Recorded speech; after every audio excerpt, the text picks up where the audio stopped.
Salut à tous, c'est Motard Geek pour WeAre FPV. Aujourd'hui, je vais vous parler du Flowstyle et tout le matos qui l'équipe.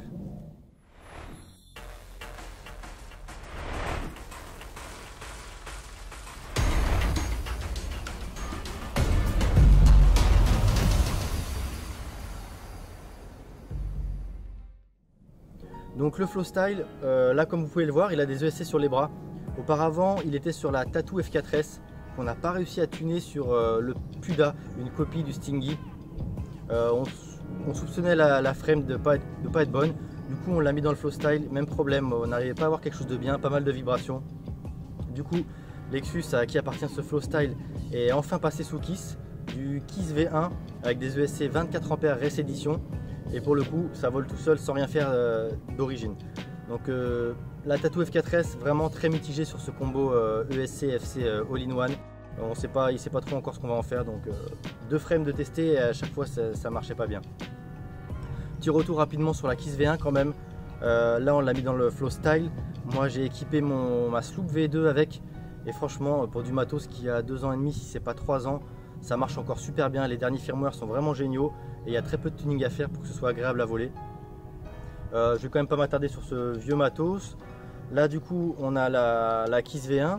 En dessous on a une Matrix BDB, donc c'est la 3e chez WeAre FPV qu'on teste. Aucun souci non plus à signaler dessus, il n'y a pas de condo qui se barre, ça filtre très bien. Vous allez voir sur cette version là on a quand même quelques lignes sur la caméra. Mais globalement c'est une très bonne PDB malgré son prix un peu élevé. Du coup je vous disais que ça filtre bien, mais c'est vrai que là si vous allez voir sur les DVR avec la Sparrow 2 qui a des réglages modifiés contrairement à mon Battlecam numéro 1, on a quelques lignes qui apparaissent, on ne sait pas trop d'où elles viennent. J'imagine que c'est pour le coup du coup la PDB qui filtre pas spécialement bien, mais bon, rien de gênant pour voler, mais il fallait le signaler. La Sparrow V2 franchement elle est super bien. Les réglages d'un seul clic, là on est passé en mode jour et c'est vrai que c'est pas mal. Donc c'est une très bonne caméra aussi, hein, même si personnellement je vole en Foxeer Predator. Qu'est-ce qu'il y a d'autre à dire avant d'aborder le sujet de la frame? Dessus on a un petit VTX AKK, je ne sais plus quel modèle c'est le stackable. C'est le FX3 de mémoire, je vous le confirmerai dans la description de la vidéo.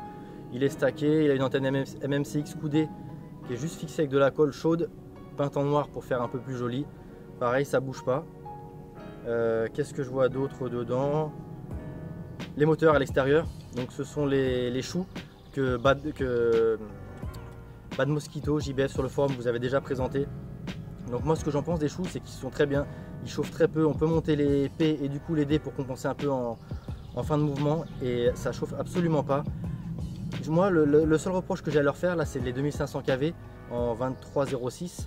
Le seul reproche que j'ai à leur faire, c'est qu'ils n'ont pas une courbe de puissance vraiment linéaire. C'est un peu comme si on avait beaucoup d'expos, ça donne tout à la fin, donc c'est parfois difficile d'être vraiment très smooth. Mais honnêtement ils envoient bien, ils sont carrément pas chers. Vous faire un retour d'expérience sur la résistance ce serait un peu tôt, mais pour le moment ils tiennent le coup. Là ils sont avec des dalles propres 50-40, on va les passer avec un pas un peu plus élevé, ça devrait passer malgré les ESC 24 A de chez KISS. C'est à peu près tout pour l'électronique. Et donc la frame, la Flowstyle, bah vraiment moi j'adore, aussi bien à monter qu'à utiliser. C'est une frame géniale. Clairement le jour où je dois remplacer mon Flowride, aujourd'hui je pars sur une Flowstyle. C'est pas cher, c'est efficace, c'est très léger. On est presque aussi léger que le Floss 2.1 en 6 pouces en tout cas. Non, il n'y a rien à dire, on n'a pas fait des gros crash. Lexus pourtant il a cassé beaucoup de bras sur sa copie de Floss. Pour l'instant le Flowstyle il a résisté.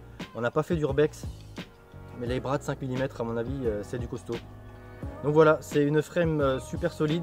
L'électronique qu'il y a dedans, bah, c'est du Flyduino, donc vous savez ce que j'en pense. Pour moi c'est très fiable, c'est du matos qui est hyper vieux hein, pour le coup, et ça marche encore du tonnerre, c'est compétitif. Même si aujourd'hui je préfère voler avec la KISS V2 clairement, qui se tune plus facilement. Voilà, bonne frame, bonne caméra. Les moteurs c'est pas l'idéal je dirais pour être smooth en freestyle, mais au prix on peut pas demander plus, ça marche super bien. Et voilà, du bon matos, clairement tout ce qu'il y a dedans je peux vous le conseiller, si vous l'achetez je pense que vous ne serez pas déçus. Voilà, sur ce je vous dis à bientôt, c'était Motard Geek pour WeAre FPV.